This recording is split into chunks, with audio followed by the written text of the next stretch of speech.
Good morning, everybody. As you can see, I'm back on Dartmoor, and my apologies. For some reason, I forgot to turn my microphone on, so I'm going to have to dub over the top of this. So what I'm trying to say is it's quite a dull, overcast morning. There was a little bit of a sunrise for about 2 minutes.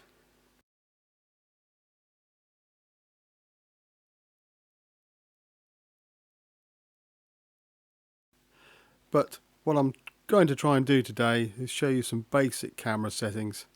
And I'm going to use this scene behind me just to illustrate those basic settings of aperture, ISO and shutter speed.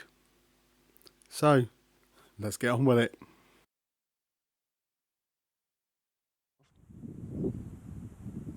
Okay, this is the scene I want to photograph, and I've got my camera set up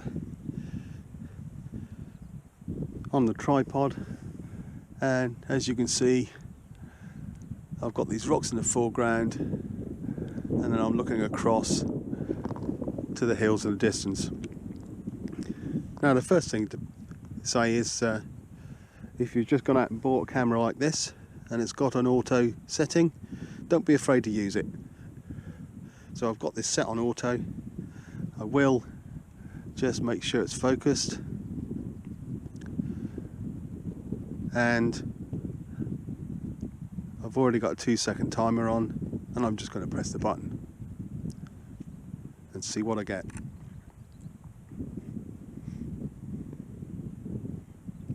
So just in the back of the camera, it doesn't look too bad.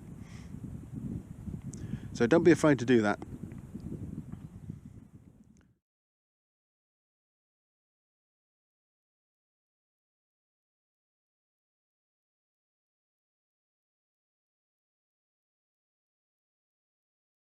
So the next thing to think about is what format are you going to take the photographs in. If you're new to it, then I suggest sticking with JPEGs, or you might want to do a RAW file and a JPEG at the same time. RAW files you can do a lot more with in post-processing if you've got the right software, and JPEGs will give you a good approximation of what you can see in front of you. So I'm going to stay with RAW. Maybe think about the aspect ratio. I'm going to use a 16:9, which is about the size of a widescreen TV. My camera has two choices: 3:2, which looks like that, more square, and a 16:9, which looks like that. And for this scene, I think I'm going to prefer that. Okay, so I just took that shot in automatic. So let's have a look at the other settings. Let's go fully manual to start with, and then I can explain what we're doing. So now that I've gone fully manual, the first thing I'm going to do is look at my f-stop, or aperture. So as I change the aperture, the higher number is a smaller aperture, and a lower number is a wider aperture, letting more light into the camera. The other effect it has is on depth of field. So high numbers will give you a deeper depth of field, so more of the scene is in focus,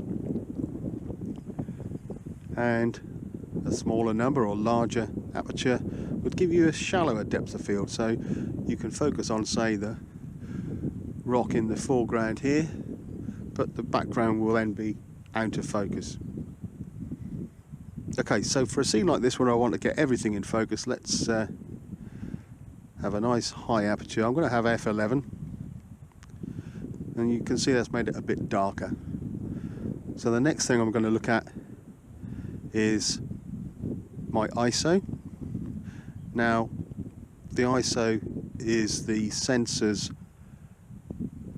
number telling you how much light it's capturing. So low numbers, 100, is what most cameras go down to will give you the best picture, and the higher numbers, if I start using the right button, so as I go up the numbers you can see the screen getting brighter, but what will happen is the higher the ISO number, the more noise you might get, graininess on the photograph.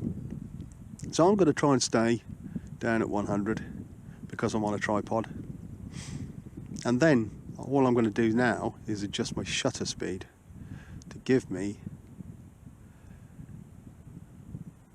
the exposure I want, and I'm using the histogram on the display to show me what the exposure is like. Down at the left hand side of the dark, so if I go faster shutter speed you can see photographs very dark. If I go the other way, slow the shutter speed down, it's gone all the way to the right, and that's quite overexposed. So let's find somewhere in the middle. That, I think that's looking quite good. And then I'm going to focus, and I'm using a wide focus at the moment on the whole scene. And let's take this shot and see what that looks like.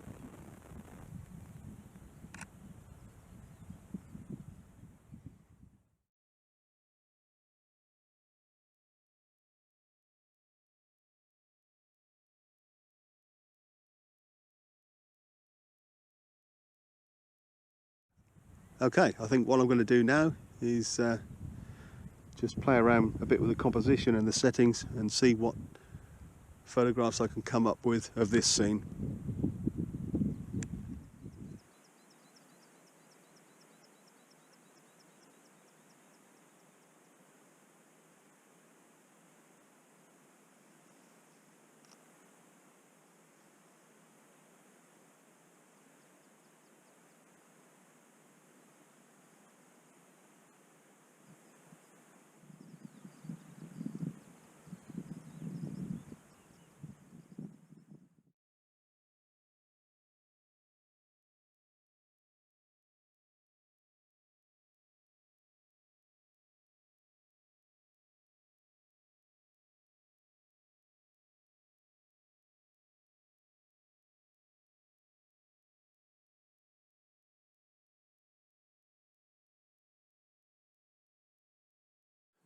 So if you don't have a tripod, or you don't want to use one, there's a few things to think about. Firstly, shutter speed. You want the shutter speed to be fast enough so you don't see any camera shake, which will make your photographs out of focus.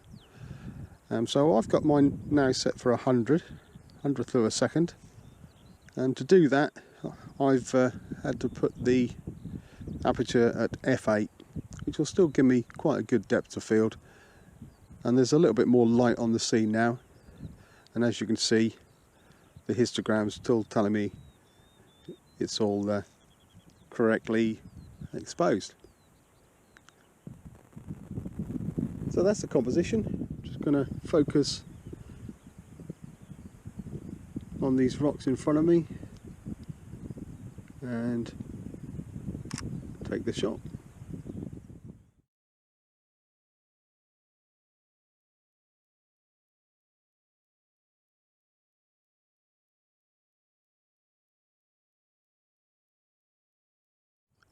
I've got my 16 to 55mm lens on, so I can focus in a little. There's a small patch of what looks like bluebells down there. I'm just going to focus in that general direction and see what I find.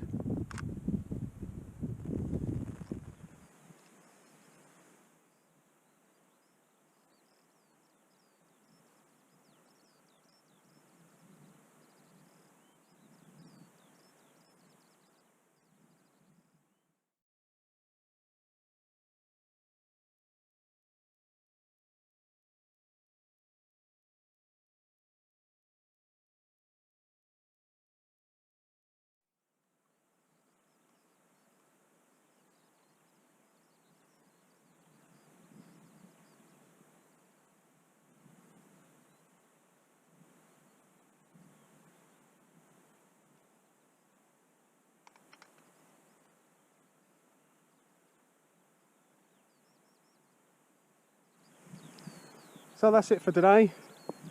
Hope you enjoyed that. I know they were only basic camera settings, but each week I'll do a little more and bring you along. Next week I'm going to concentrate just on shutter speed and maybe go down to the River Dart to explain how by slowing your shutter speed down you can get nice effects in the water. Anyway, that's it for now. If you like the video, don't forget to subscribe to the channel. It doesn't cost anything.